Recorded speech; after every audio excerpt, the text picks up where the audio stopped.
আমি আর আমার স্বামী দৌড়ে স্কুলে গিয়েছিলাম। স্কুলের গেটে পৌঁছে যখন দৃশ্যটা দেখলাম তখনই বুঝে গিয়েছিলাম যে আমার জাভাদ বা আহমদ রেজা কেউই আর বেঁচে নেই।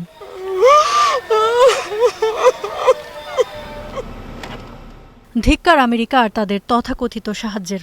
মানুষ ভেবেছিল তারা বলছে আমরা তোমাদের সাহায্য করতে আসছি, কিন্তু আমরা দেখেছি তারা আসলে আমাদের কিভাবে সাহায্য করেছে। আমাদের হৃদয়ে এই শোকের ক্ষত সৃষ্টির জন্য আল্লাহ সেই অপরাধী আমেরিকাকে অভিশাপ দিক। আমার মনে হয় ওটা আমার ছেলের কণ্ঠ। সে কোরআন তেলাওয়াত করত। গত 2 বছর ধরে সে ক্লাসে কোরআনের সঠিক উচ্চারণ ও তেলাওয়াত শেখার পাঠ শিখেছিল। আমি জানি না আমেরিকার উদ্দেশ্য কি ছিল, কেন তারা একটা স্কুলে হামলা চালালো যেখানে কোনো সামরিক স্থাপনা ছিল না।